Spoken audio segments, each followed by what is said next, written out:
Faldin Tamboui Ferré Gola. Bon, même Yemo, on a évité ce Yemo Ferré, c'est sûr qu'il remet à concert. Na moi Nzambe Fali dit abi o ya ça alléluia ça ba rêve na bango donc yeda le kiwana. Tu vois tout le monde se précipite et Robert à stade de martyr. Il est déjà passé. Il est déjà sur autre chose. Tu vois là. Faldin Tamboui. Là où il fallait à comment lelo, c'est parce qu'il a compris le système de jeu. Oh yo ba misel kalabanda qui ignoré. Je dois avoir un manager. Face en équipe. Pour ça tout le temps là 5 6 ma pas papa yemba lelo. Tu me relaxes à Kester. Relaxes tout le monde en défi. Faldin Tamboui. Moi j'étais choqué un jour musicien dans autant comme on a été. Il est parti avec une production moko samedi moko. Nazaki pe na production. J'étais choqué. Musicien wana akena rozambo na production yemoko. Telanga la yoka mutulora kutu na jibi pe na papa chéri. L'homme qui a mis l'eau dans le coco, l'homme qui a sécré la banane. C'est des choses. Naki décidé mais j'étais abasourdi au yoka yoka bon. C'était étonnant. Yoka bena via le big. Enfin, j'ai un manager. En 2023. La société a sa problème. Il y a importation, pas exportation entre Canada et la République démocratique du Congo. Yangoyo! Société entretien de bonheur service. Entretien de bonheur service. Oyo et Kumbamaka na papa Pascal de bonheur mondialisi ya masolo na ndenge ya 2 fois te. Oyo asala libana ya Canada mo bangi na société pour na ko permettre bango batinda biloko tout o bango bakolinga ti na Kinshasa to na RDC mobimba. Yo mutozali na koli voiture tope ozali na conteneur yaka awa na siège na bango. Oyo ezwami na rue de l'art moderne Gatineau numéro 98. Okozala mobimba na ndenge ya kosakana te po awa conteneur ekendaka chaque week-end na ndenge ya kosakana te. E bongo awa na République démocratique du Congo ndimelanga ikezali na ba succursale ebele na ndenge ya kosakana te surtout na Kinshasa awa ndembula na ndenge ya 2 fois te. Lokola na commune Ngalema tozali na succursale na avenue des Oliviers numéro 22 quartier Mousseï Binza Ozone. Tope na avenue des Écoles numéro 45 toujours na quartier Mousseï. Ndimelanga ke awa soko komi oko remarquer ke bilokos eza kotekama awa na ndenge ya 2 fois te. Même soko kei na komi na Kasavubu na avenue Kandakanda numéro 9 okozala mobimba po AP okokuta bilokos eza kotekama na ndenge ya mukie te. E bongo bana ya Congo Central e biso e Matadi na Coca-Cola numéro 195. E bongo bana ya Sud Kivu e biso e awa soko komi na Bukavu na commune ya Ibanda quartier Ndender na avenue Kibombo numéro 69 oza mobimba. Okanise suki wana entreprise société entretien de bonheur service chez papa Pascal bazali pe lisusu na service ya kitoko ya nettoyage ongai nazali na immeuble nazali na bureau entreprise pona kosala nettoyage benga bango na ba numéro oyo okozala mobimba pe service ya kitoko c'est naturel. Le seul pays au monde, quand je dis seul pays au monde pour tout le monde, Oliwa normal et à la raté, Kobonga normal et à la Tezala Congo. Moi je me demande, Ezalaka dit à quoi? Tezara dit à Kindo Kinam Tiamabe. Pardon? Kindo Kinam Tiamabe. Faldin Tamboui. Qui fait mieux? C'est Fali, non? C'est Fali. C'est pas quelque chose de gros. Atamuta Boyango, la personne qui fait mieux aujourd'hui dans notre pays, et puis il y a qu'à vendre encore et encore l'image de la République démocratique du Congo, c'est Fali, non? Mais moi je pense que Héritier peut faire mieux s'il est concentré, selon moi. Bana Congo Kinshasa, Europe, Asie, Amérique, pe ban Afrique mobimba. Boyo kelanga nanu eloko. Ayo! Mon compte d'agence de transfert d'argent. Pe ba frais de service, pe kokodiko ko ya masoya d'importation pe exportation. Aye! Oridezo commercial. Oyo! Abakiseli bino nouvelle adresse. Na kati ya ville province de Kinshasa, surtout pour la bino. Batu bolinga lix na talo moke. Tala! Vacancier. Yo mona poto ya solo. Yaka o découvrir pe o vanda na flat hôtel Oridezo commercial. Oyo! Et tongami na ba normes internationales avec impact na idéologie. Tala ba chambre loko na mboka ba paya. Pe bien équipé na ba cabine de douche, mususu na ba balcon, na mopanzi ka balakata na restaurant pe mini salle de conférence. On na bino botu bolinga ba matinée na ba soirée. Bo sala ngo kitoko.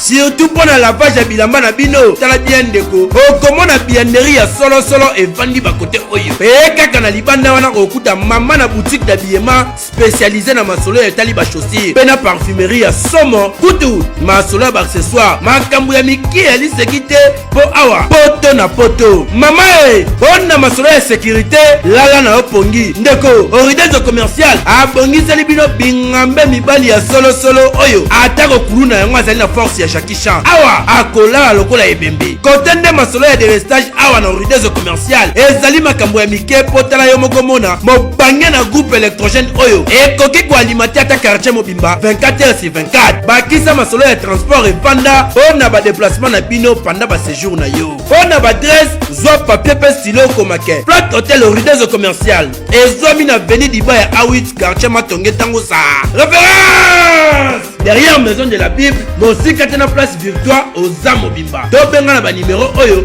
ozwa idée. Tous nos abonnés des Valdi Tamboué officiels, abonnez-vous massivement, continuez de vous abonner. Bon, ça rend vraiment kitoko et ça la biso bien. Aimez, commentez nos émissions, ils ont motivé biso msala ils ont kendipélé. Je dis un grand bonjour à notre directeur Blacky Aurélizo papa ya bani belé yo vraiment na motema.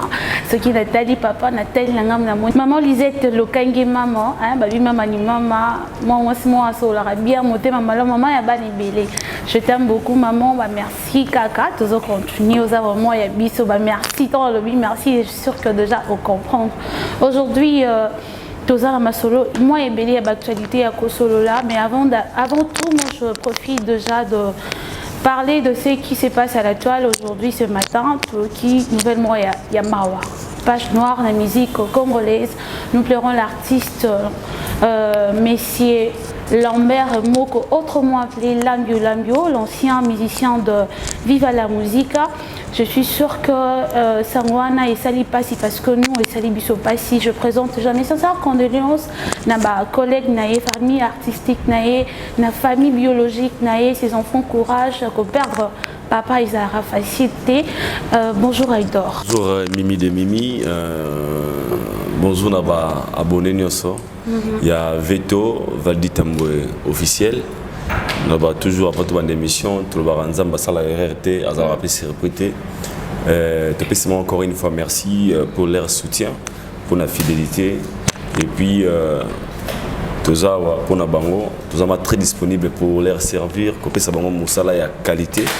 La suggestion, ma remarque, c'est important parce que a tout débit, les a la facilité, mais l'idée, moi ma remarque, moi ma suggestion, ma commentaire, et ça la chaîne a évolué très bien. Sinon, je suis très content encore une fois vous allez inviter Nayo, Mimi de Mimi, moi quoi ma présentatrice, au Batbao c'est tellement fort. Merci beaucoup. J'avais vu les commentaires même la chaîne, Aïdor, vraiment encore une fois courage et merci à toi pour l'invitation. Merci beaucoup, je vous aime aussi. Bonjour partout. Bonjour. Mangouete. Vous allez bien? Très bien, toi-même. Merci beaucoup. Merci beaucoup Naba. Parce que c'est la première photo Yamba na Kati. Oui, c'est la première fois. Yakoya na plateau nayo. Là je profite à couper sa félicitations et puis bah courage et belé na patron. Il y a Veto, Monsieur Valdi Tamboué. Debi ils allaient moi, mais Kati ils allaient moi qui te connais bi savoir-faire naïe na complicité na équipe Mobimba et on sait en sorte que chaîne Oyo et Mataï qui est Liboso et Mboteming na bande de so ba occasion ya Rolandanga na Veto Valdi Tamboué officiel tout ça on a toujours pour nous servir bino et puis tout ça toujours disponible na invitation au cas où actualité zali pour nous répondre pour nous satisfaire bande de nyonso ba abonné nyonso ya Veto ici ka oyo musala za ko salama bien. Merci beaucoup. Bonjour Valdi Tamboué. Ouais, bonjour Mariam Apia, bonjour na batunyo sur nos opportunités au Talabiso, on a Valdi Tamboué officiel en tout cas c'est pas une opportunité on a remercié batunyo sur Batsama qui a comme abonné, na comprendre que tous vraiment la famille mon néné tout ça là hormis balibo Tanabiso biologique bato tozara na bango libanda surtout ya diaspora en tout cas apporter abiso ya care bazon c'est ce cas ba sincère ya musala malamu to ça la bango merci na ba suggestion na ba remarque bo ça la biso to le bango pété malé mais bon senti ba métamorphose d'un changement vraiment rosala merci à ce beau c'est nganga vraiment na sala malé malembe hein malé mais la préoccupation c'est moi brutal quoi. Donc malé béto mais en forgeant qu'on devait forgeron. En tout cas merci na maman Lisette Lokange, il faut qu'une femme pas comme les autres. Merci na Kulutu Jojo à l'Italia. En tout cas merci. Bien habillé hein. Merci nazana ba Kulutu ebele. Nazana pena ba ebele ba papa ebele. Merci na directeur Blanqui Oredezo. OK. Na bisaki ba tuso ngoya Kinshasa. Ovanda pena kitoko mamuso nika kitoko beta tourna kati ya Oredezo oui vandi bon na vindi ba ya awit. En tout cas flat et vanda ba chambre ya kafu courant ma bosana ma mutu kitoko insécurité koto ezala raté pour matonge tongo ça. Donc à départ karana prince Kasavubu en tout cas batu nyonso balingi biso na PCP moté papa na so papa Pascal depuis Canada babi de bonheur ndé makambo trouver telle sur l'agence de bonheur en tout cas ezo sunga vraiment pour na week na Canada l'agence ezala vraiment ébelité mais les losoki na boka sa whisky ou chez sora sisi vraiment sport mo bonzo on a vraiment agence ya monene ils ont ba détails nyonso ils na Canada pour na kitabilo rotina Kinshasa pour kapatina Bukavu tina Matadi oh et salamate vraiment en tout cas merci na Kulutu na biso papa Pascal tout ça na Valdita officiel to pesa ben éclairage to communiquer pour lui l'utile à l'agréable en tout cas merci. Merci beaucoup Valdi, je reste avec toi. L'artiste Lamio qui vient de nous laisser aza vraiment mon à côté na otwana papa na bino ya quartier. Tango yoka sangwa na isala ki onenge. En tout cas, tant que le vivant temps sur le Valdi peut adresser l'équipe de non, la père Azara na matete. Et si quand personne a coin à quartier Bateke. Et si quand moi ça lance pas jar Kamoto César avant na vraiment na vouloir attendre amour. Il y a ko chat kiti liboso le pan on est pour ba Azana ba binga mibali ya bota. Les na tongo na zoki information l'aura ba ndeko nyonso.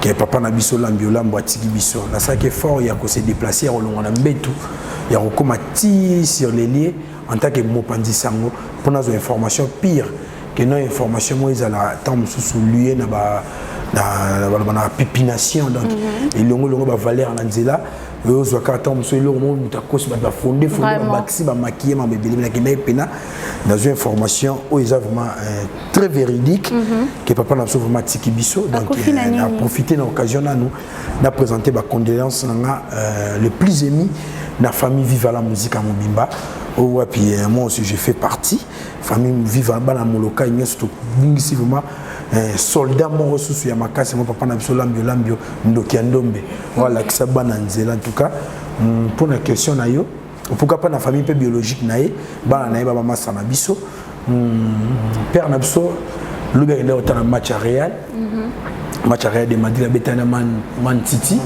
Manchester City après match on a habité père azangina wa malaise mo déjà pema pema donc étouffement pema na habité so qui occasionné pour un échec ya Real de Madrid on a questionnement pour côté na moi ba commentaire on va mater les années ba do tonga na CCA boyebikaso muta kufi mambele ya moi belé to respecter ba oui mais on a yebi que papa tiki biso suite ya malaise wana ya pema pour ba kendenge na hôpital ba bengara Omeko ex Omeza eza bongo na liboso ya maison communale ya Matete na quartier on a so na bosente de Viaza ba kendenge na papa na biso kuna bazaki na problème ya loko ni ba benga oxygène ils ont quitté ba transféré na Saint-Joseph kuna pese comme si problème peka oxygène ngo ali ba ko zo likanisi ya ko mema eti na cinquantenaire ni papa so ko tika so ko finanzela attirer bon révérence en tout cas que la terre de nos ancêtres soit douce et légère pour lui. Merci Valdi. Donc babilo kongo ezala rapé pour moni liwe ko zo occasionné na bébé le ko beta libako kufi pour na mona ba tonso ba monete ko mi père yanga abeta ki Paris foot toni ni sonde non vraiment liwe ezala occasionné na bébé nyonso comme so na liwa abeta Paris foot ou pas boso tchaki mbongo ne belé comme ça avec Real de Madrid les équipe ça là exploit belé et ouais aussi exploit ils ont que c'est les bons on est tom sous temps à qui on va HP Kende et qui déjà ça te tombe sous malaise moi ma bébé crise cardiaque pesa la gamme étouffement ne peut n'empêcher mes yeux qui makasi na ba muka ba bale wana to mona papa na biso mo pe na matete na bandalungwa na coin ya BM wana na bandali bisengo et non sinki papa na biso so na bosani kombote na ma tika nda kuna na coin wana face ya mbata na baka ya papa na biso maizaf selon mes informations papa soit tika rapé et mokilio pe kaka suite ya ba choc ya mamba football wana donc il na ba poto pe zali ils partout dans le monde ils ba kamo ils ala rango vraiment en tout cas nzambe kaka ndé après ça biso papa lambio il peut comme à récupérer il pour biso nyoso to ba passager na mokilio en tout cas merci. Est-ce que vous avez équipé artiste Lambio? Oui, à travers Papa Wemba Viva la musique, nous avons Kulutu Lambio, et puis Lambio na mboka waza susu yako présenter Lambio sala mama kambo ebele Lambio bimisa ba danseuse ebele na mboka oyo, et puis na ba orchestre ebele o eza ya minene awa ba danseuse oyo Papa pardon Lambio encadra à Bimisa Bazali.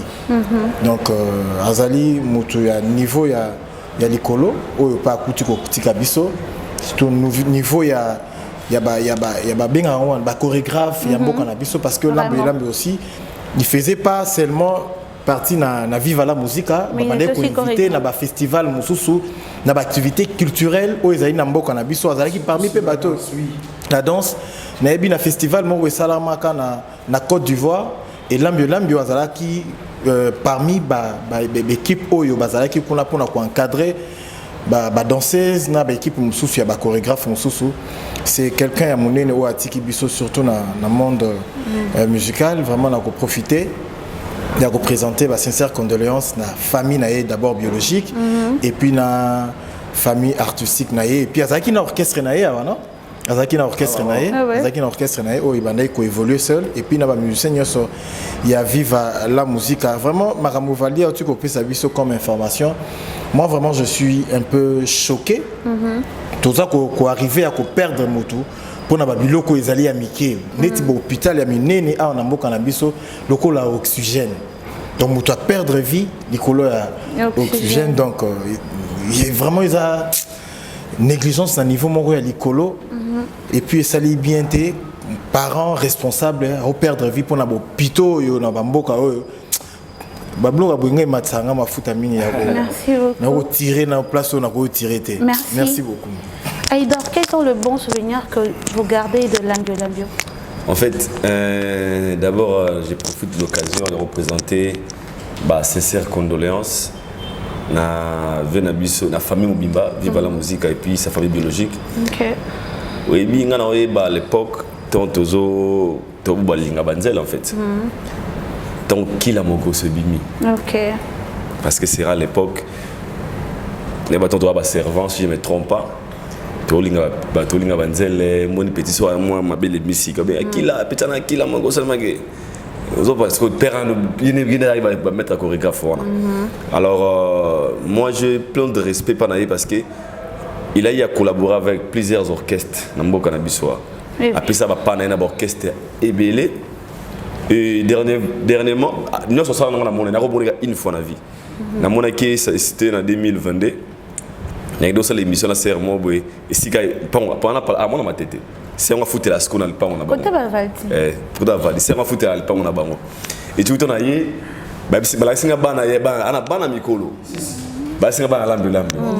Nebiso azana bana penza ya mikolo. Nebina s'est présenté SR wana s'est présenté nga habillé Aïdor journaliste internet habillé 39 ans nanga. Est-ce que vous avez ajouté sur notre plan tout ça la paix intérêt pas de problème tout ça le programme. Alors moi je pense que ce sont Azari Muto appelé ça qui danse valeur. Au moni danseuse belé auto découvrir les lots na kati Congo. C'est parce qu'il y a Azaki héros dans l'ombre, il y a Simawana, c'est lui qui est dans le créer ba chorégraphie, il dans créer pas de danse, on a rôle bezara Nathalie mission moi ya suka. On doit na na mbala moko, asale ba mutalika suliboke, o azo senga bi anniversaire ya il y a anniversaire dans ngai ya nini carrière Fali tina mbongo tina mbongo tina mbongo fere tina basi yangu na mbuta fa otaka komba mise mbuta ba yati bo tina era ngo ngana zano bo tina na fete tala batenge komba nani ba yaka ba te batinda kaka c'est une mbuta na émission une très belle émission na liboke et pas mbuta to seka coup de fort jour on a telle émission on ngana rolo bezali dans la vie nzambe na pesa nzambe azwaka. Moi je me dis le seul pays au monde, quand je dis le seul pays au monde pour tout le monde Oliwa normal et à la raté, Kobonga normal et à la raté à la Congo. Vraiment. Alors que tant que vous avez tout est barango, net au vaina plateau boué 2245, nous avons raté. Vous comprenez? En 2023, sur 245 canisa. Donc cela veut dire qu'un jour tu as avec Mukili. On a le bazar, Liwan les aliments brisques, selon les informations via Belagité, par rapport à Neto Nebaiko et Kendeli. Tout Gabriel Baralibanda fait un autre match, après il a toujours razonné malaise. Moi, je vous avez provoqué les loups, ce sont des réalités. Par là, tu veux dire que c'est à cause de réel? Non, on a confirmé, on a fait une leçon. Peut-être, on ne sait jamais. Pour là, je précise bien, je confirme pas l'information. Mais je parle parce qu'il va dire que il s'est mis dans la bandale. Na lobby dans l'autre match, attends, mais pas la babalité. Toi, il y a un lokamba. Na moni niveau ya stress, tu sais pas comment nango. Et qu'on bouge sur PV. Hier, je parle d'hier. Il y a un lobby dans niveau ya ko beta moi sinaye a panzaye awa. Oh. Ouais. Sérieux? Na bandale ouais. Batondi en fait, ce n'est pas mini moi c'est ce qui m'est arrivé ça qui. Baba kana balé no bana ngai. Donc quand on est bon moi sur nek ngena mubali. So tele so match moi so beso benga moi benga téléphone kataki so akati se bise kutaka mona gite so nini akite na sika automate si les moi si ba genou na butu lo vers 0 heure. Mais par là je veux dire que les émotions au coach en marambo ça peut aussi nous coûter la vie. Là c'est important. Bande rapport to boto peut comprendre ah wa to bon moi benga ngo benga ko te o abeta agir. Paris foot. Winner.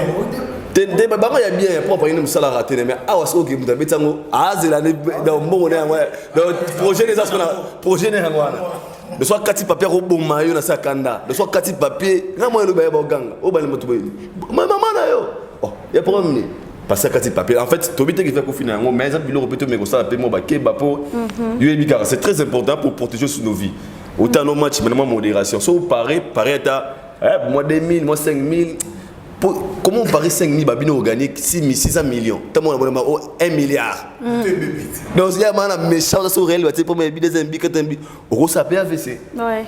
Mais sinon, là, je ne parle pas qu'il vient à Bissau finalement, mais ça va conseiller n'a pas si à passant.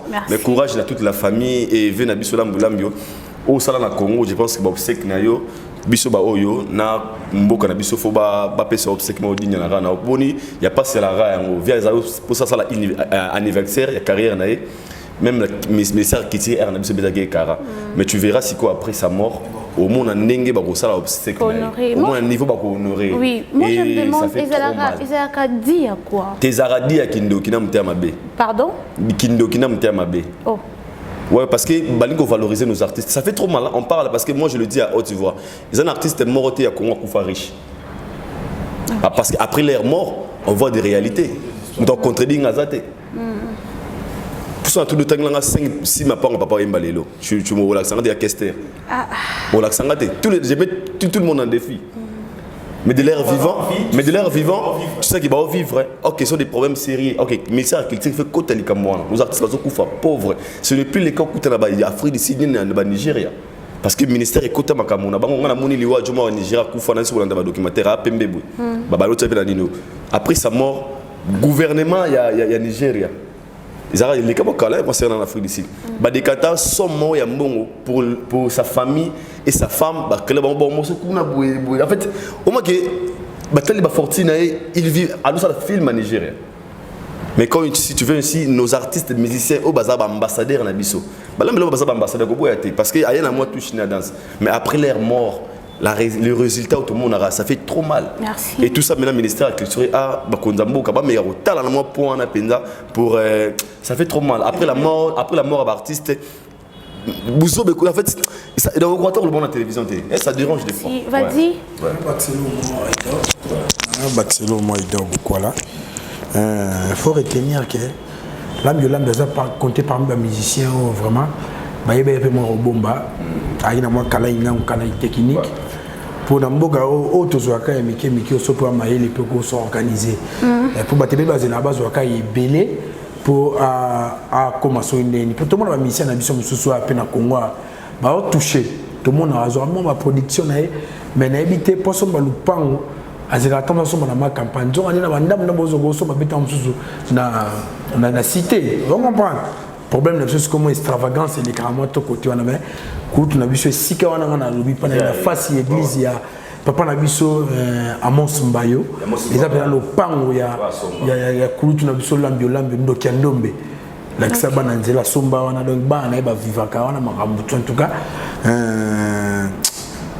ama ta sola bien fort sola pena sola ndo sola bien donc voyez ma salade dans ce qu'il a mon grosso donc il n'est pas recruté ba si bandi on so ba Anya Star donc ouais mais ça moi belé ba Jili Moulamba donc nyonyo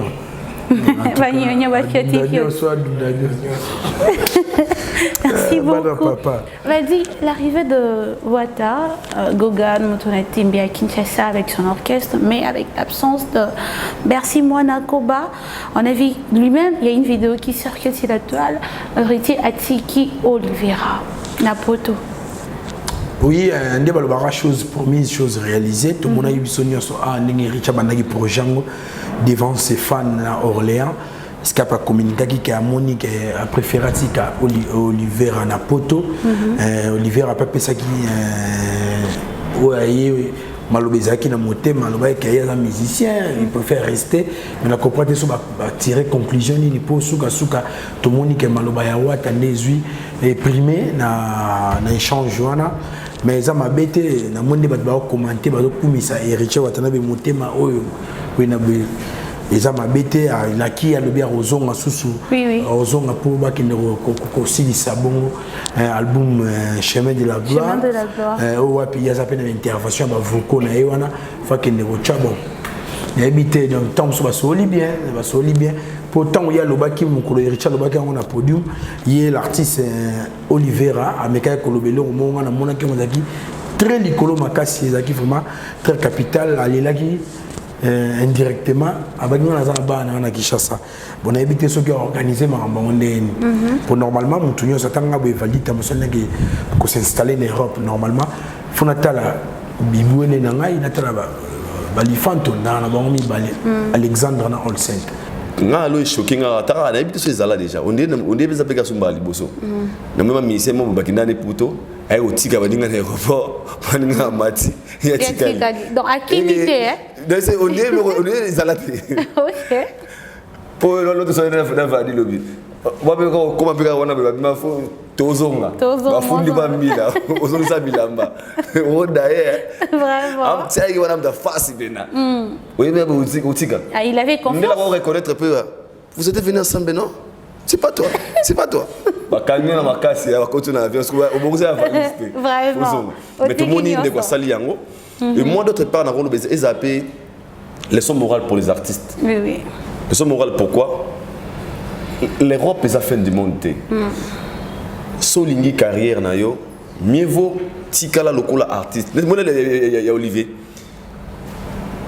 Héritier a voulu donner un message très capital chez Olivier même Olivier peut-être doit comprendre mais on la comprendre parce que il y a tellement d'orchestre il y a Wata bah tu considères que Olivier comment on dirait moins négligent c'est le travail négligent mais négligent pour négliger d'abord bah négliger mais il y a mot en soi à comment négligent Wata dit que ça moto au fur et à mesure où ça la négligent bateau ba wana osala mieux que les kayo ba roya et comme on a choisi il faut privilégier les gens qui au ba osala musala malamu tant on va ça privilégier la bateau wana et comme automatique faut qu'on voyage na mutu wana parce qu'il y a zo ya remplacer alors pour ma be ezalati mieux vaut osala et sika moko boui ata lobby bateau ba remplacer ça peut être plus mieux que yo mais au moins on s'est retrouvé na sika moko boui que oignon était en fait c'est juste un message que Watt avait voulu donner à Olivier parce que dans le bon pourquoi moi sincèrement si Olivier Watt c'est-à-dire que Olivier a très important dans l'orchestre à Barcelone avec Tika Lionel Messi parce qu'il était en négociation vraiment parce que c'est-à-dire que Messi soit zaté au raté babi mosus mais ça vraiment il faut pas Tika peut-être que moi on la plus mieux que Azali alors j'ai juste un message oh Watt ne paye pas Olivier tu peux t'en sortir au sala boyeboma aux famille na yoto kabwana na nenga mabete c'est ta famille la team pour avoir ta conseil na Pullman la Rotana si je me trompe pas la Rotana normalement Olivier faut dans un concert parce que Aza joueur au dans le terrain mais pour avoir une limite ici peut-être des choses aux la cuisine interne ou peut-être il n'a pas voulu communiquer aux gens maintenant ça on va dire manière professionnelle mais sinon moi j'avais loué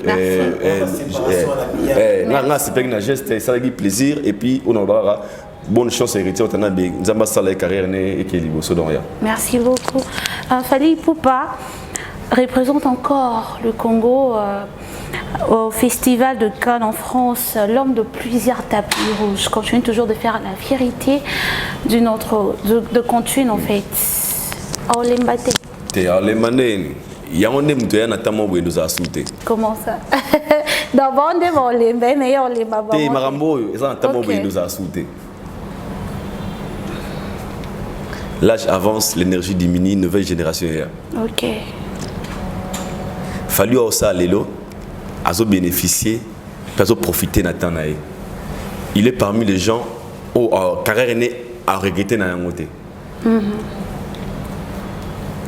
Lélo, là où Fally est aujourd'hui, il y avait des gens au Bazala qui déjà avant Fally Azala. Aujourd'hui, ces gens-là ne sont plus. Fally est venu, a connu ça toujours au chemin. Dans tout ça, on appelle ça un peu au dernièrement dans la bague. Au biso mère moi Azana Kimbanseke. A tumoli libulu na palais nenera anda kuwe a remarqué que na palais wana na pas on a ezo bimisa colton na ba cuivre na ba diamant a zonga tona katanda ko a rosa na ngo 100 ans mutu pa yebate ata mutamoni mutu ga yeba valeur na ngo za mutu yebi comment exploiter yango pour bimisa bleu avaler ça la iPhone 13 iPhone 14 fais-nous comprendre. C'est vraiment profond. En fait, attends, on a colton. On a colton, ba cuivre, ba diamant. Vous avez mis ba business ba colton, ba colton. Mais c'est un colton, mais moi le salon. Au salon colton. Faut montrer exploiter un mobile, ça va valeur na ngo combo comprendre. Alors Fally a juste compris. Il a voulu alinga amitié kazala exploiter pour bim ça ba qualité ba meilleure za na ngo lelo. OK. Par des managers parce que c'est que là où Fally est c'est parce qu'il a compris le système de jeu. Je dois avoir un manager, faire une équipe.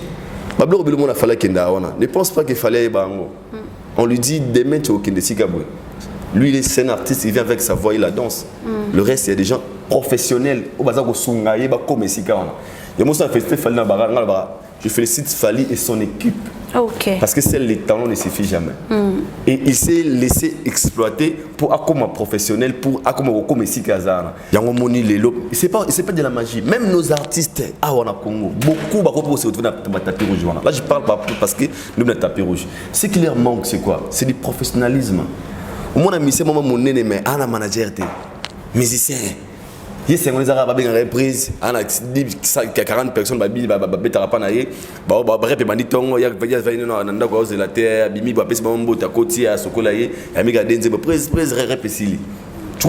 alors Fally a compris cela.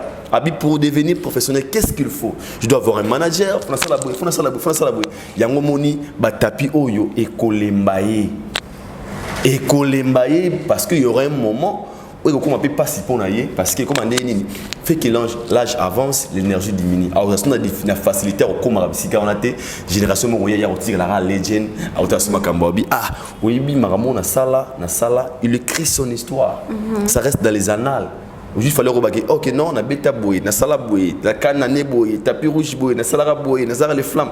Alors vu ça c'est venu pour l'obitanga au Kende, au comment avant la score à Maradona, faut voir combien de trophées. Avant Messi, il faut voir combien de trophées. Il veut rester quelque part pour le seul devoir de la génération Oikoya. c'est du professionnalisme. Moi, je lui encourage, je le félicite. Pour moi, Jomo Bouya Bandalungwa, Azana apprendre français, Azana apprendre anglais, alors ça émission, tu dis yo, Jomo Bouya Mutundika. Émission ça n'a pas tout na Kalab. Même toi, là, le basso ngoté. Vraiment. Tu vois, il s'est perfectionné en fait, à comme professionnel. Et moi, je le félicite parce que ils ont honneur et à Congo. Tout ce qu'il fallait faire aujourd'hui, les niveaux il ne le fait pas pour lui et ses enfants. C'est pour la culture congolaise. Nanganayo, Najibé, Nawera, Nafere, Nabatu, tout. Parce qu'il représente notre culture, Liban Moka. Alors moi, si vous me dérangez, pourquoi c'est le même faux à la raille? Parce que oui, comment déranger? Et c'est mais qui après il a sa poste nabi. Oh, c'est aussi possible qu'ils aient payer. Alors pourquoi il ne peut pas arriver là-bas? Parce que lui ne veut pas faire comme lui, c'est ce que lui fait. Parce que bon, quand il ça le rôle là. La passe comme Marayangwana. Mais sinon, comment on a beau pour nanga et ça grave. Selon nos cas, mon bloc à tapis rouge va falloir bakan. C'est que tu as un niveau mouké. Okay. Dans le niveau qu'il a, l'autre au cas moi en côté. Il faudra que mon pas bien affilé, au moins pas robin mon niveau. Et ça exploit. Pas falloir ça exploiter. Ça va méritocratie. Donc il mérite d'être là parce que vous n'avez pas été mis à gravité. Rema on a banni musique en 2019 ils allaient à gravité. Don Jesse ba pisco bosco fali ngana ubage et moni fali danger tapis rouge na rolo belo des en orasoni.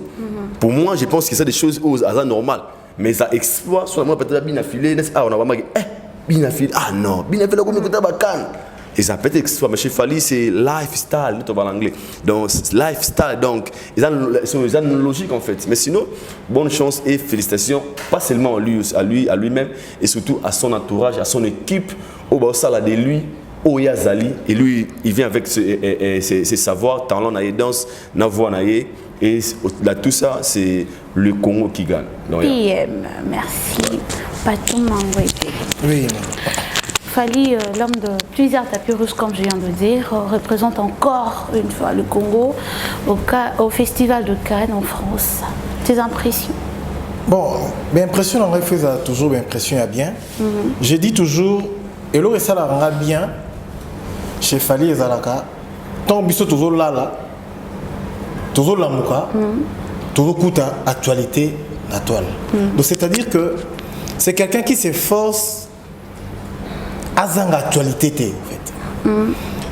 Et puis dans la phrase mon pas Fali à Lubara ngai na relé sa musique te musique ndefo ele sanga. Donc c'est-à-dire que Fali musique ils a cop naie.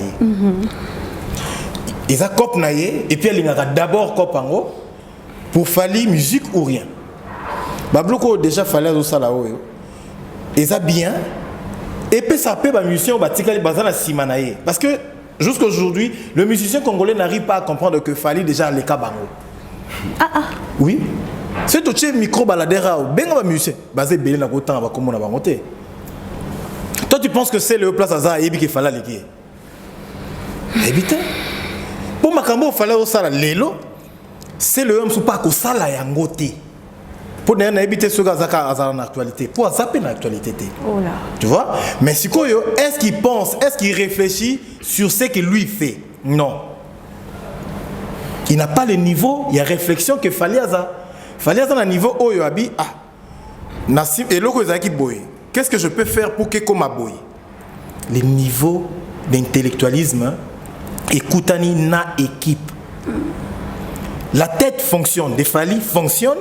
Et puis au sala qui a coutani na bato bien et ça lui dit yo ya bien. C'est ça qui donne des fruits na o fali azo sala. Mukolo na ibisio Mukolo le musicien congolais, ils vont arriver à un niveau tout de suite à 10 musiciens, 20 musiciens bazo témoigner positivement sur Fali. Tu verras que on peut bando sala ko Fali. Parce que ça nzelat. Mabena bango ezara nini? Moka o na sina loba yango na émission à Vali Tambwe na Fimbu. Le musicien congolais balinga rokoye kolaté auprès de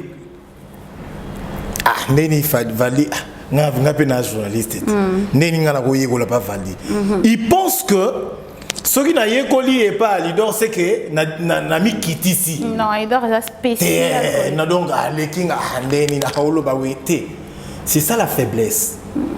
Et cette faiblesse là ils ont commis ça bango je me limite de ne pas rouler baza sous ma cassité au fait. C'est eux-mêmes bazo ko affaiblir ba musique na bango moko baza ko sala. Fallait c'est quoi comprendre que bango baza ba faible.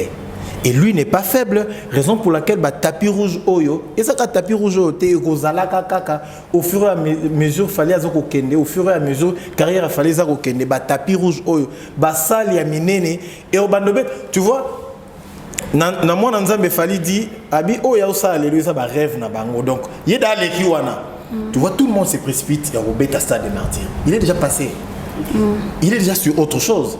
Voilà, c'est ça qui fait la force de Fally. La force de Fally Ezali, il cherche toujours. Et puis ma belle moi zalaba musicien na biso zalaka, azana succès, mais il ko canaliser succès na yete. Donc succès comme ici neti, a comme mon na neti. Et dans l'esprit de Fally Ezali, je pense pas Fally réfléchir dans le sens que a commis déjà. Pour Fally non a commis bête. Parce qu'il y a des musiciens au Tobi, disque d'or fallait à plusieurs reprises. Donc chaque année, Azoko arrivé à Gozango 2, 3, 4, 5, 6. Et Fally continue toujours à vendre l'image. J'ai vu un truc, Get to Image. Get to Image, ils allaient à l'agence et à production, et ils sont là seulement spécialisés pour des photos. Ils vendent des images des artistes et musiciens reconnus. Bateau, musicien, pas seulement dans terme musical. Et ils sont là pour vendre seulement tes photos à toi. Ok. La photo de Fally qui se vend à plus de 500 dollars. 525. C'est déjà au fait. Photo et puis il est le seul musicien que la photo est à la vendue na Get Image baroloba. Au monde barofinga parce qu'ils n'ont pas des arguments. Nous on prend le temps ya ça la recherche de savoir hello mo fallait ça eza nini au fait. Je cherche à comprendre c'est quoi Cannes, c'est quoi ni hello hotel, c'est quoi Get Image, c'est quoi fonctionnement na yé. Mais ça musala au batumbing ça la raté. Aujourd'hui, l'artiste et musicien comme Fally Ipupa, photo na yo, ils ont côté comme na Get Image, c'est agence à mon nez, hein. Et ça agence si tu tapes au côté sur Get Image, au monde ils ont agence à mon nez. Maintenant, la photo à lui, et puis ceux photo ça large, ils en a pris nango, ceux ça portrait, ils en a pris nango, tout est détaillé là-bas. Donc c'est-à-dire que bravo à lui, il faut féliciter aussi l'équipe de Fally. Au Bala Lakaté, il continue toujours de faire un travail. Nous, surtout le manager, parce que le manager a la responsabilité énorme auprès des musiciens et le manager est belé, il y a un musicien belé bazar na bangote. Et il pense que manager quelqu'un ezali bon que no benga la mutuana. Moi, j'ai été choqué un jour musicien en autant comme on a été. Il est parti avec une production moko samedi moko. Nazaki pe na production. J'étais choqué. Musicien wana akena rozambo na production yemoko. Donc il n'a même pas confiance, il y a équipe na yo au fait. Donc ce bongo futanga donc oui place au monde angat. Donc tu viens avec l'argent comme ça, tu lui donnes. Même toi aux produire, il y a pas valeur, il y a pas respect vis-à-vis de toi malgré que tu restes musicien. Mais bravo à lui, il continue à rosa Moussa na bien. Coup de chapeau à Fally. Donc Fally c'est plus quelqu'un. Bisoté photo toi nous allons choquer tout le jour. Il y a Romona oh Fally za ko sala et puis il va continuer toujours de les faire mieux. OK. Si ça dépend de toi aujourd'hui, place Nyoko place Fally Ipupa. Soit si Fally te regarde aujourd'hui, qu'est-ce que tu pourrais dire à Fally soit d'améliorer, soit d'arranger? Non, moi ce que je peux dire à Fally, déjà Fally Kopé ça esika. Fally déjà la musique na biso lelo. Maintenant ali ki Fally. So tangelinga ba o ba li ki Fally lelo. Nani? Azate? Les exploits que Fally ba Kofi de Weranson, ba ça ba succès na bango. On peut pas ignorer. Et ça qui paye tant na bango. Maintenant lelo ils allaient tant à Fally.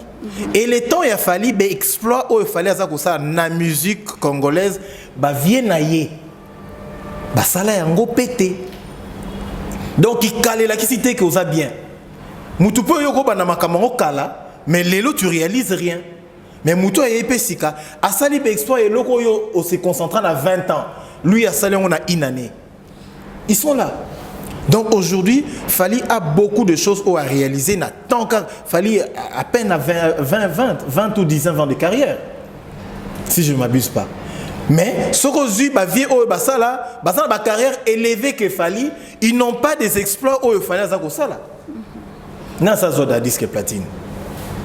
Non, ça soit un disque d'or certifié. Basata, banda papa kala, tilelo. À l'époque là, ils allaient quitter. Oui, on n'en disconvient pas. Si qu'on a l'époque où qui fait mieux? C'est Fally, non? C'est Fally. C'est pas quelque chose de gros. La personne qui fait mieux aujourd'hui dans notre pays, et puis il y a vendre encore et encore l'image de la République démocratique du Congo, c'est Fally, non? Ce qui bazate batang la biso, et puis tu repères sa bel élément. Merci. Il y a ceux-là, ta musique, ça a peu succès. Entre autres, Héritier Watanabe. Héritier fait vraiment carrière na sens où il y a lingi. Mais moi, je pense que Héritier peut faire mieux s'il est concentré, selon moi. Ok, merci beaucoup. Voilà. Bati Tamoui. Mariam Apia. Moi, je l'appelle Bati Tamoui. L'homme de plusieurs tapis rouges. Elmara, Fally Ipupa, parler beaucoup de Cyrano aujourd'hui, représente encore le Congo. En tout cas, pour répondre à la question, bien, tout soit bien en français, j'ai paraphrasé mes amis, je commencerai la vie à Patoumango, et Fally. Dans comité, oui, bien sûr, oui. Antoine n'a affirmé parce que y a même dans l'intervention médiatique, je suis le prochain sur la liste. C'est ça, il y a un comité, mais à Lyon, on a tout le monde qui est Jéricho et ça. Jéricho. Et qui est ma au Saranate, et qui est vraiment ma belle. Quand on se Aïdor à lobby, très capital. On fait cet exemple. Il y a des stars, il y a football. Au moins, il y a football, il y a fanatique, il y a Ronaldo Lima. Il y a Real Madrid, il y a Brésil. Ronaldo Lima, il y a la Ligue des champions européens. Il compté parmi Babi et Belé. On a joué à mon Congo comme on est Mutumbula. On est en Afrique qui n'est pas balé. Oyoka Samuel Eto'o-Fils. Oyoka Didier Drogba. Oyoka Trésor Mputu. Oyoka Chabani Nonda. Mutalegi vient à Mutumbula ate Volvo. Répondez. Atigila bango kobe mo boy acha 9B na Kana. A 9 bi bayanke tout bon atteindre comme ba grand pote de Raba Samuel to ba Didier Baya ba changote tara vena kota na kontina sama belé yo il peut respect na FIFA pe CAF avant ko pakole na fait le moment que ndo le kapa marguière mo yo sala pe moi boy et tika na level mo boy ata bo sa débat pour histoire ko longolote ceux qui explorent les gars makasi pour pas le histoire faut mutuner ko éclipser yo mutuner ko effacer yo et là ce que c'est la débat la musique dans soit Congo so bi que fallait a commis à saleni fallait sala makambo batno masalate et là on y a sali mais tout le ba auto monde même to bengue nom de plusieurs tapis rouges au lobby on point et c'est mutum dans le tinjo loba et ça oyo monyo au moins trop nazo ngana na exemple à Idor wana. Tout le monde a dit que Ronaldo Lima Betty a tué en Europe.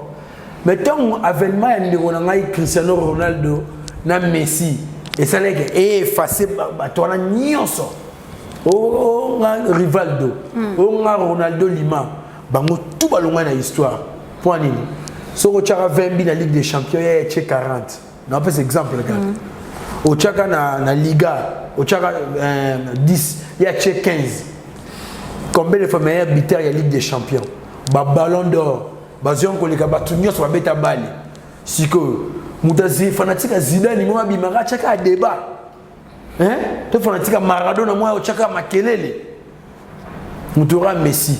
Beaucoup maintenant, niveau comme on a Messi pendant 8 ans. Non, moni Messi ne azana azune nyoso mazui coupe du monde té moni azui coupe du monde té Maradona on le keka azui sous coupe du monde débat bouo pia parce que débat mindele parce que ya biso awa et araga le roi Joana mona mo liboso na yo yo le kende à la footballette donc à l'africaine soit à la congolaise donc tout ça à mon aral mo liboso na donc bon le kete so avec ah fallait actuellement à l'équipe sous na autant vela miola na obina paix à son âme ba doit fâcher parce que ah vela miola fi a format ba Anya Star et c'est vela miola pas ça ba trophée azo ba récompense na coupe na instance na il y a danse question mark donc on appelle ça un exemple et là aussi bon mission ya mwana na ndenge ya faute ceux qui osala musala et loko esala kele qui danger na yo vous savez que musala osala ngo malamu eza ba récompense faut ba primara yo faut ba nominer yo et que lelo normalement kama mama mususu po biso to do ko na bo mwana ndenge na fanatique mingi ya papa wemba ndenge mabete ndenge bela mabete bato na mikolo ba otala ba yebi ngave na Gilles Vasimba l'infinitif grand mayas na pesio mbote yoko mo lo bu ko mesa sa Gilles mais diaspora tunangani to ko na ba masse beli ba idor sika suki cha kisanona alinga mingi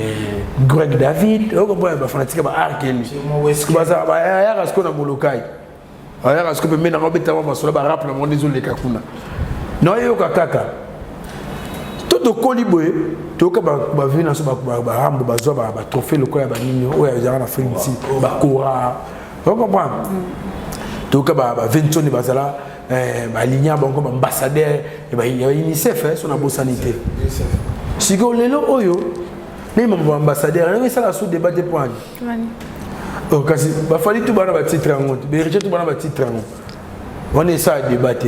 Ce bilon va falloir voir dans ce que est sika. Oyo, fallim da salité. Aïe écoute à moi zala déjà. Il peut trop lissonner si ba bilon on est ba flamme wana. Trophée mon fallait tout jouer. Semaine passée. Flamme. Oyo que ça on compte internet total historique non. Il fallait participer à la 76e. 76 à côté la 76e édition. Mais dans beaucoup de grand prêtre au Saranate. Mais tout le monde a les cannes tapis rouge flamme moanaté. Na ndenge ma bête na bête que baba faible. Pour te connaître be fort au peu on va s'arrêter pour les ba fali ba monana. On va pas papa na ngai. Tout ça ba tout en ba hypocrite n'était. Tout le ba quand moi vérité ça la moi bien. Mariam fallait que na monnaie na mamba flamme moana. Tu fais le souni. Tout le monde a disque d'or pour le mot certifié ne me dire comment tu as comment langue c'est comment ça va débat sonner donc mon ensuite trophée na ndenge longo bani depuis sur na lingala ya bien donc les alaté sont de bossa saliango tout peut dire beaucoup quand même tout le monde a fallu tirer bête dans le stade Alphonse Massamba débat na Brazzaville comme ko la loba que na bête kuna ba misi image mo ya kutu na biso phénomène Igwe de la forêt qui a bête pe kuna to que na histoire boy na banal ove azalaka ke betama na ninga festival ba ebisi biso ke na ba congolais ya kuna donc na lisa ba vena so ba roga na PCM motel lampadaire non muta beta kuna te kache pas fa droit d'entrée et ça l'a coûté ou à vil prix non muta chaté donc les premiers artistes musiciens or beta kuna che prix que bana mai boya otalanga na beta c'est Fally Ipupa sur le bien on va te baigner impoli yona linga ce comme douceur ou élibisoire tout le bâtiment sur notre temps tout le bâtiment sur notre temps on comme bon ayo ka bango tina suka to ko c'est mutu makambute 76e édition fallait que soit nino comment on dit flamme donc so tu 76e so tu nous sommes en année 66 donc ça dit 76 ans 76 ans donc ba fait wendo tout ba ko ba père na so ba wendo kolonso ibazala ba gapo de tabula ibazala ba vie tout. Si que là au moment avant en anglais c'est comme si la musique congolaise avait raté quelque chose, l'orientation. Par là je vais dire quoi? Au moment Mamoussou fallait écouter en anglais et ça ni ba to beta c'était mingi ils ont entourage. Fallait le manager là c'est pas un congolais. Mais c'est qui? Madina Jobongé. Aza camerounais. so kena yo la l'histoire à travailler na bato ba grand pote Magic System baza ba intégrer ya rentrer na copa musique o tanga ke ya comprendre que dans a dojo doza pour au chambre de misa na liso kufi mbalamo faut que dans la chambre wana eza na ngoje sko ba kutu na sebele bazana basala ba succès au sakanate mais succès ngo za kisko ni succès zo aveuglé koyeba koyiluka koyekola koluka intégration bon niveau na commis déjà Zénith c'est bon Bercy c'est bon ça ni on se à Londres to ça ni l'équipe à Zénith wana pour tout le monde va donner revenir kaka a beta jason à kaka azonga wana kaka ouais maman bataluka intégration te sikolelo fallait dusuli bisoka na sama kolelo wana nga sali cop qu'on a créé cop faut tout ça on va débattre sur ça pourquoi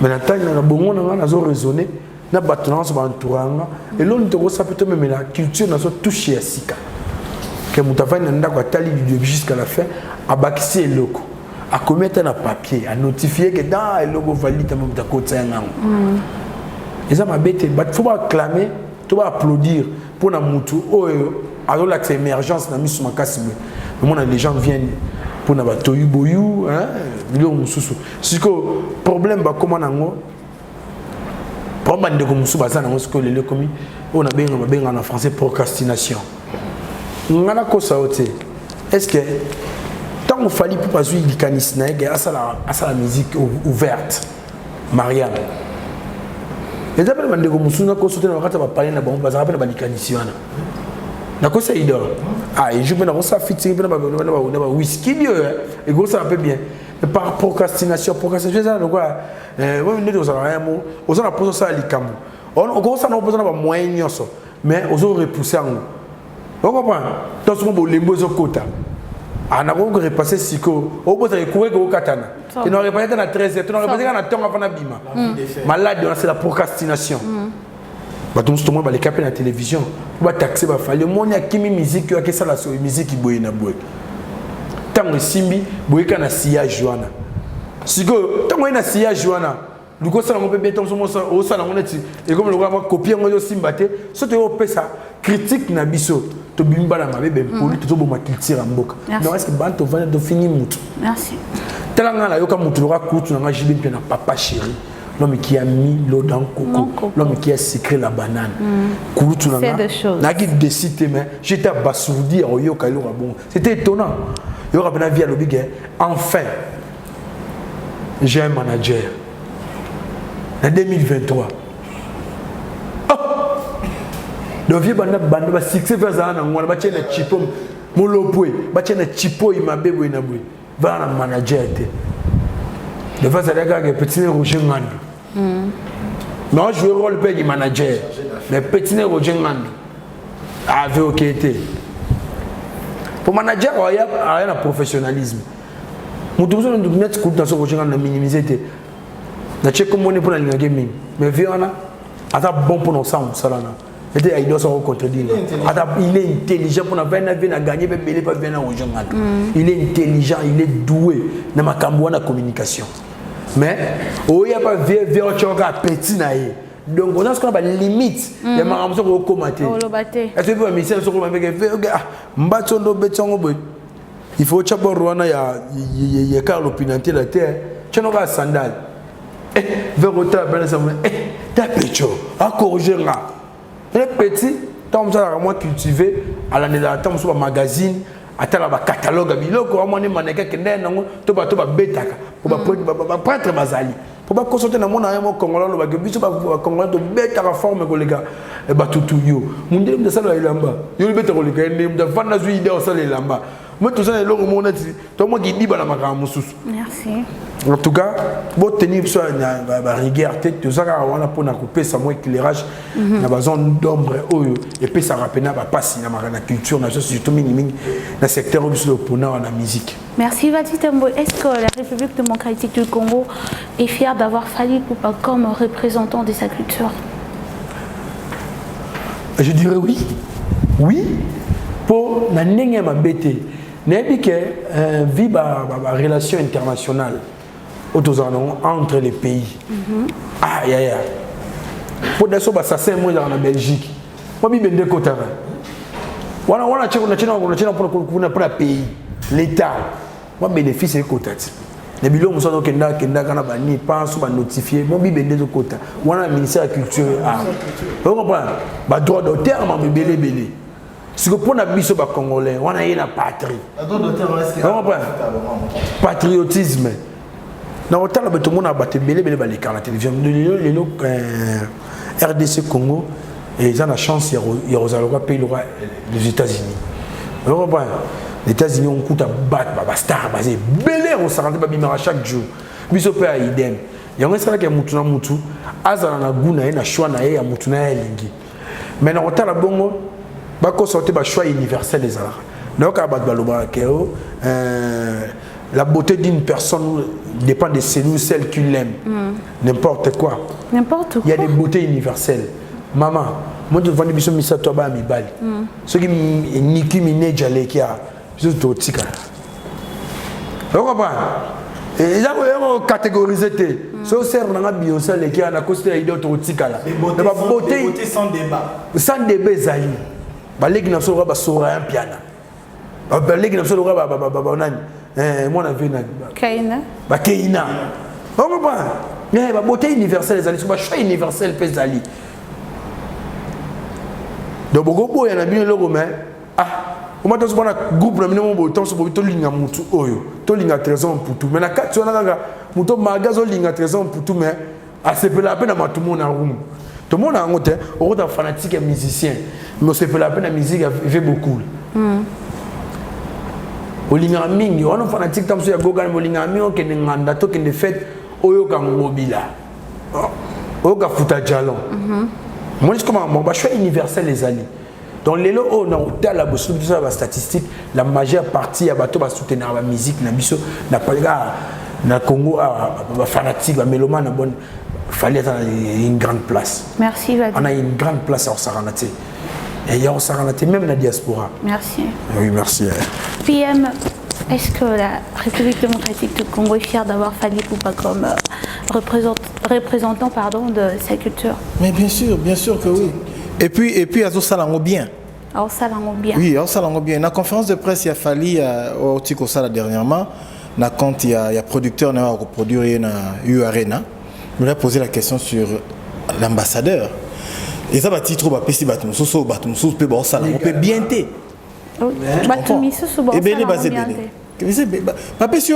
Parce que être un ambassadeur, au fait, quand il y a l'État, il y a Belgique. Donc tu représentes la République démocratique du Congo, la Belgique. Il y a il y a des gens où ils ont titre on est ambassadeur. Fally Azali ambassadeur. Il y a musique nabiso, mais c'est pas officiel. Okay. Bato bazongo ba document officiel to ebi que non moni so le ganzela boya alors il est ambassadeur mais peut-être ba ça la ngo peut bien té mais Fally o azana na titre wana té azape na document officiel té mais ça ko carnet l'image ya mboka na biso à travers ba musique na ye oyo peut-être ben Fally azo sala na musique pour vendre l'image à pays. Il faut payer ma droit et la culture. Autorisation de sortie. Ils sont derrière beaucoup de documents. Quand ils sont en caisse, il y a le ministère de la Culture. Il y a un ministre de la Culture qui a arrêté. Il y a un bien. Maire ministre de la Culture. Attends, Ngonga Pambo a bétaté la musique. Moi, je pense que l'État n'a pas pu revoir le côté là. Il y a quand même Mouto, ministre de la Culture, Mouto et Ayebi domaine. Tu vois, notre chef de l'État, a nommé ministre de sport et loisirs, Venabiso Kabulo. Donc, c'est-à-dire, Mouto a oumeli na katia domaine, a ébi ba caprice à ba joueur, a ébi ba caprice, il y a ba président, ba groupe et autres. Mais moi, je sais que l'intégration, il y a tout à l'extérieur de ces pays. Est-ce qu'il y a des pays qui sont là, on va porter tout le monde, on va cheper, Mouto, il y a droit, ministre, il y a finance.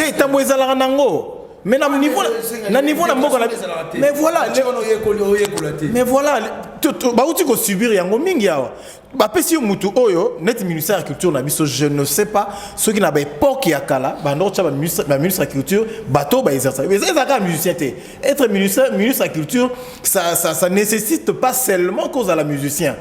Tu peux être comédien, tu peux être peintre, tu peux être qui, mais on a quand même la carte de domaine. Tu vois, des fali ba côté ça va bon et belé la carte de ministère de la culture, oh le ministère de la culture a ça et la rangote. Oh le ministère de la culture a ça et ça va rangote de retour. Tu vois, fali na ministère de la culture bazali fier, na biso peuple congolais, na ba africain nyonso, tozali fier que fali poupa à représenter biso. Et puis tout le monde mouton représenter biso bien, mouton to pesi confiance, il y a qu'on représenter biso bien c'est fali. Et puis mouton tout le monde est crédible. Pour nous, il y a qu'on représenter biso c'est fali. Merci PM Aïdor. Je pense que Baya balobi presque déjà tout, maintenant au Baksara moi mouké. Étant que Congolais, nous sommes obligés d'être fiers naïe parce que moi même la famille ils ont des mususu ba maman par moroté azara cousin tout voir dans quartier moko mamba osala okomona sengo bela masolo maki viens biso quartier wando na biso parce que fait comme ça malamu on RP et aux joyaux indirectement en fait parce que à valoriser bino.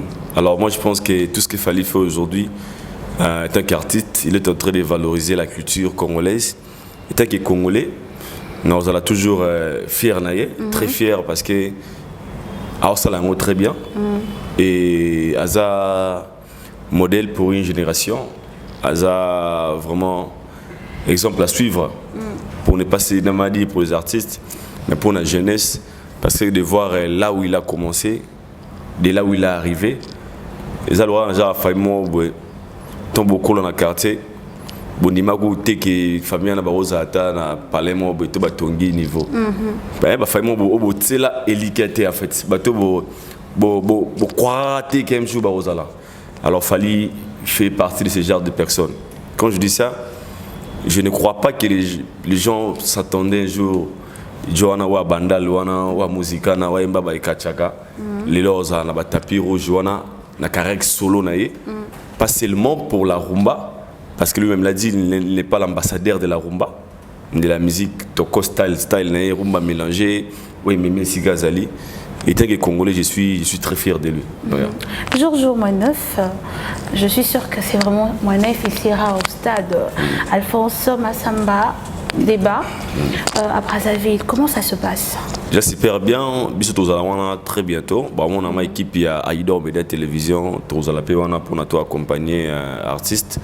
Na part na biso déjà moi na ebi na zaïgouna na Brazza et ça c'est déjà très bien on voit par les images déjà retour ils a makasi ngana na kinya mais chaque jour ne na zo ba message ba de ba Brazza na ba commentaire na ba appel ba Ido c'est bon vraiment toi la boy ba bientôt somba déjà boy ça s'annonce bien parce que Fally na Brazzaville il est parmi les artistes et musiciens congolais les plus aimés et puis Azan a succès.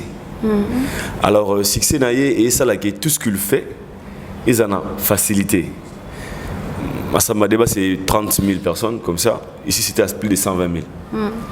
Déjà culture et biso ba kinwana à Brazza tous an nenge moro. Mon différence c'est ali par des organisations nenge to kabona na mai mais toi mon nenge moko.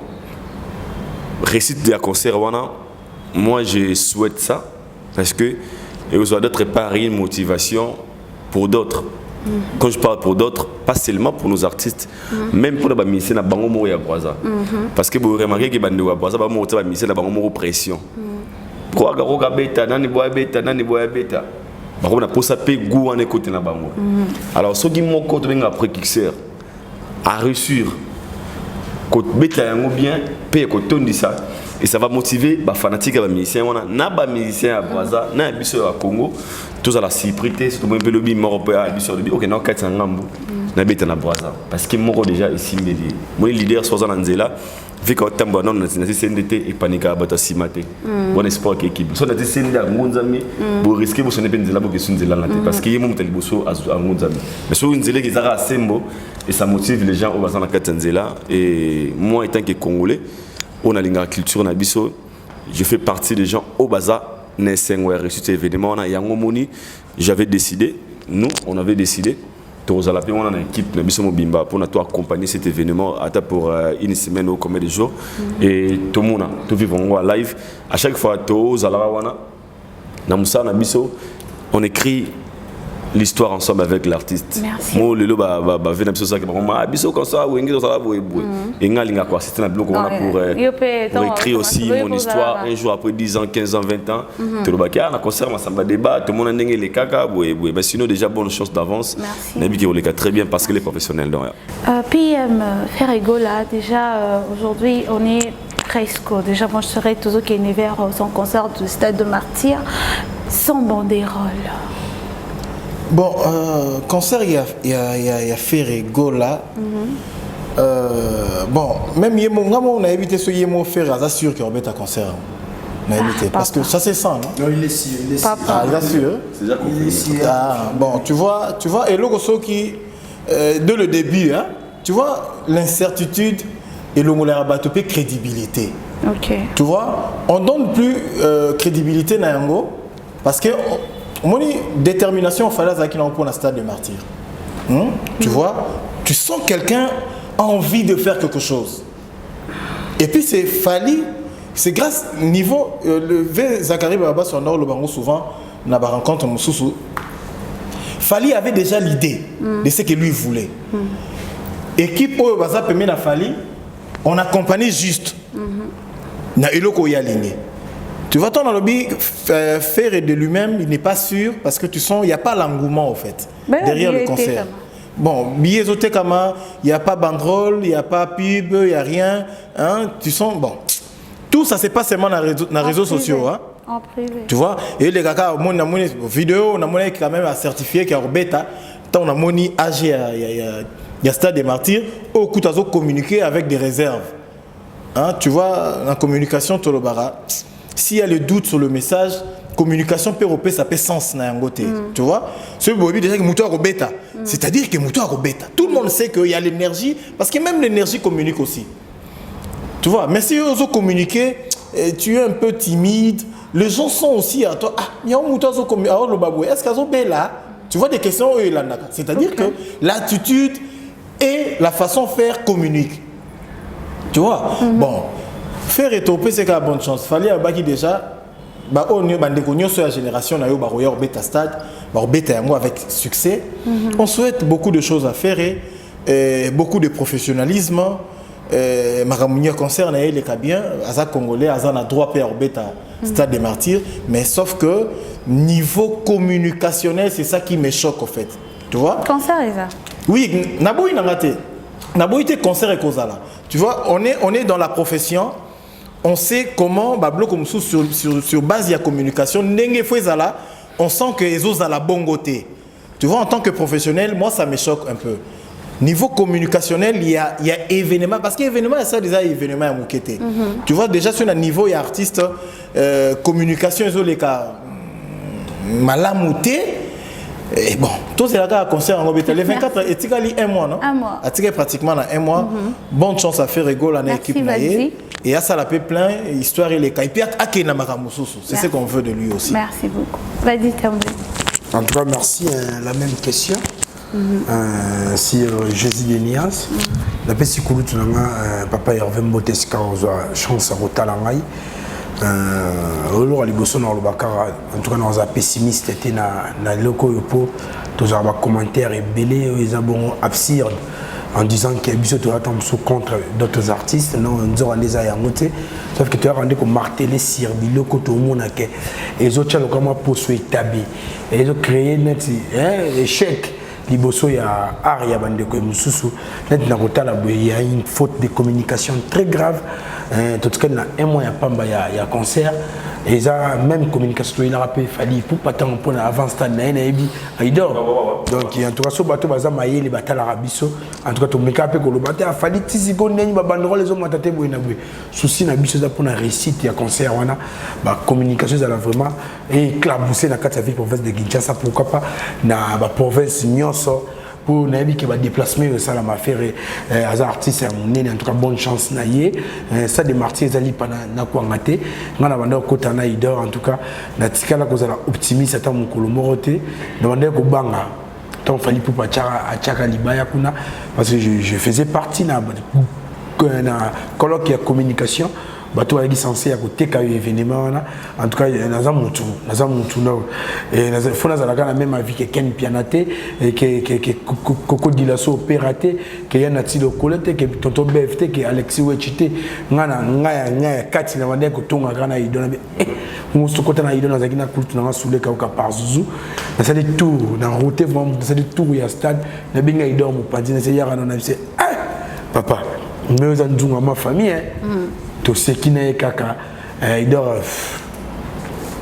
suga tant au monde artiste il était motivé nous connaissons le monde a peine que faut être optimiste et la communication moi il y a tout à l'heure il y a très capitable l'énergie aussi communique moi les attitudes communiquent derrière tout comportement il y a une communication oh ma sœur il y a une communication fallait continuer à stade après carnaval Loane Salamaka à côté de stade à 19 c'était vers 21h il y a un sous le canal moni il y a à côté il y a à côté il y a tali stade il y a tali stade bino tembet gestuel de il a retournement oh tout on sait quand na ko ça bon tout on sait quand à côté après ngacha couvre gazon protège gazon plutôt et nga banda sopé parce que les communication moi on est fait ba katana nous etanga c'est nini ba katana ni ça l'appel moi ça les bandits moi on nous motivé bulsion vraiment yeko mon pépé ba lo bana Kinshasa en tout cas papa Hervé tout le monde a communication les qui n'a agi il y a stade des martyrs mais tout ça pour la concrétisation donc la communication après agitation ils viennent c'est très douce agitation à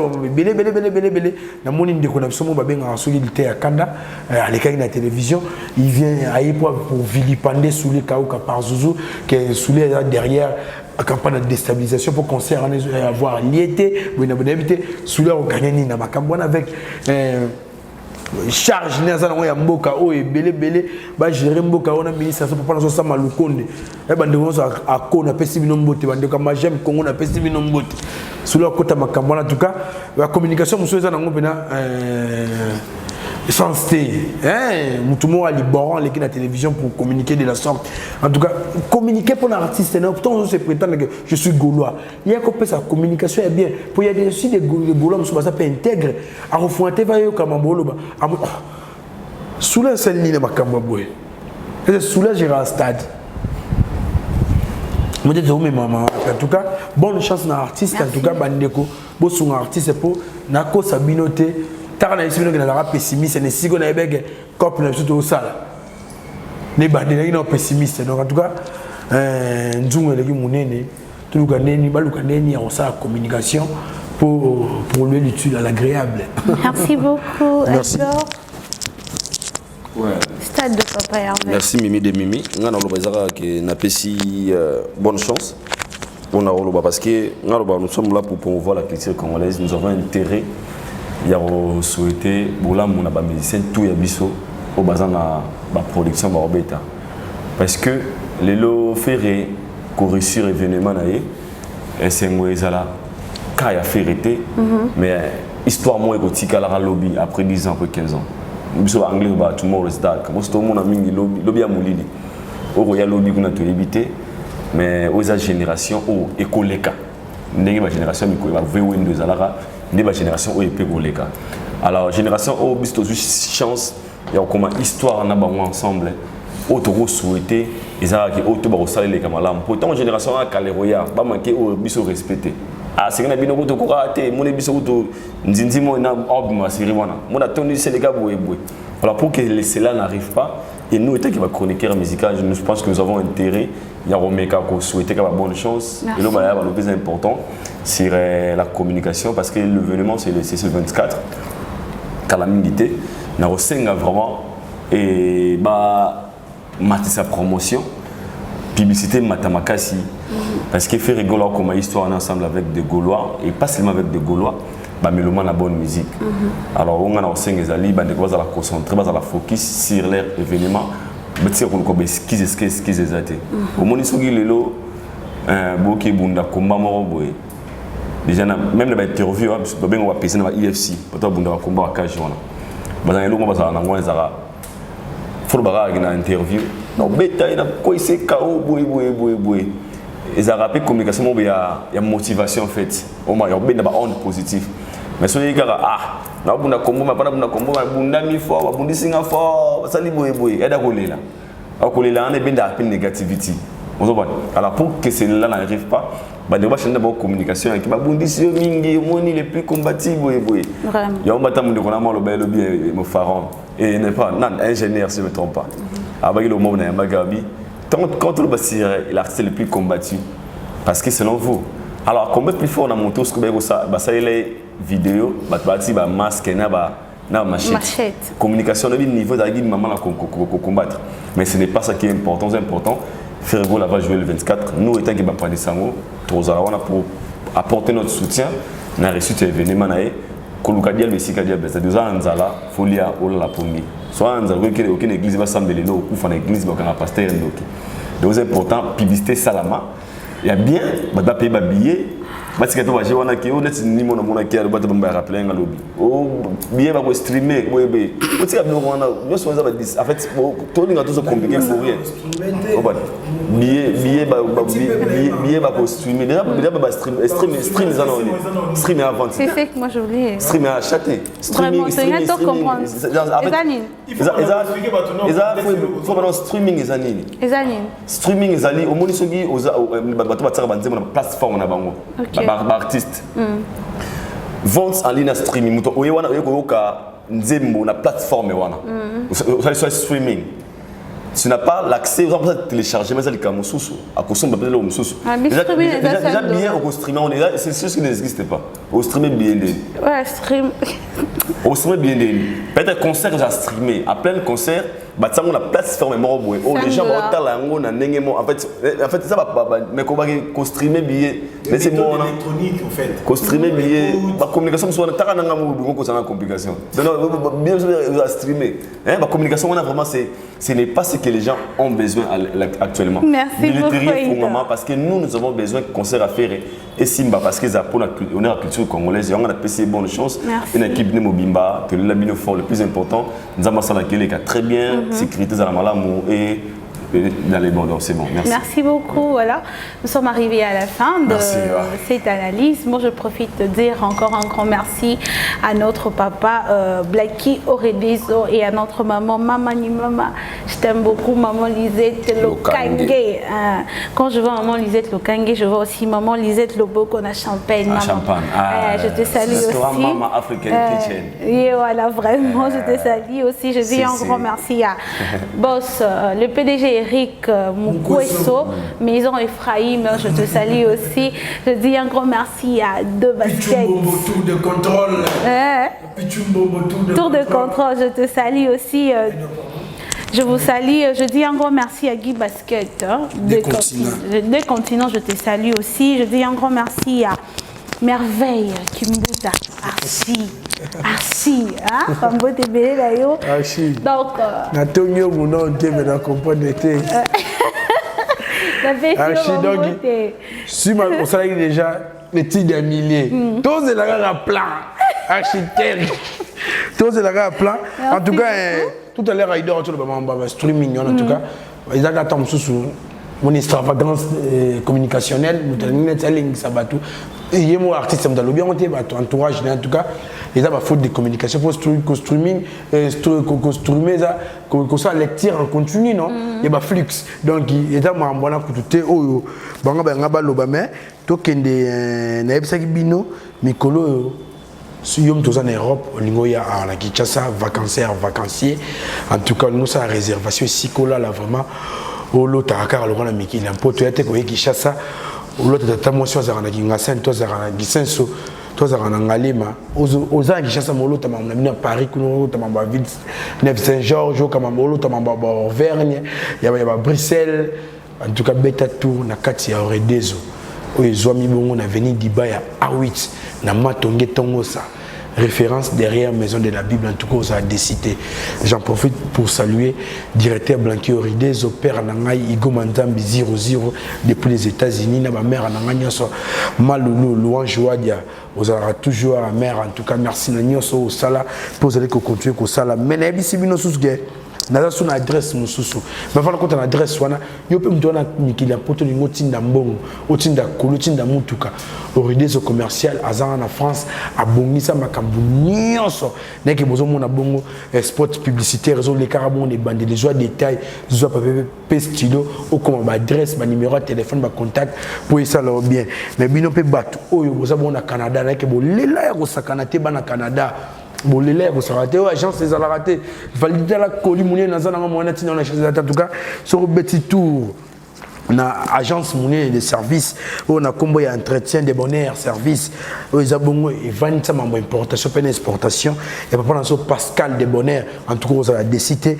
na Canada on a dans le siège social na numéro 98 l'art moderne en tout cas sur poussani on a marmu c'est Kinshasa na Kinshasa pe a vendre ça makambo na veni Olivier des Oliviers numéro 22 na commune Ngalema na Kasavu pe na Kandanga na numéro 9 et ça ba na base Ntina Bukavu donc na veni qui bombe numéro 69 na Matadi pe succursale monsieur ezali wana na 195 Coca-Cola en tout cas aux a décidé kulutu nanga pechumbo mon papa Firmin matoto mama Igat mulunga validité officiel yango commentaire na bino et ça la moi bien Pablo Kitamba la maison qui tams restaurant les zones à Dallas pas maréchal les surveiller ça maman na biso maman Lisette Loboko na Champagne hein na Pesiombo na banyoso balingara biso kulutu ali no moke mo London.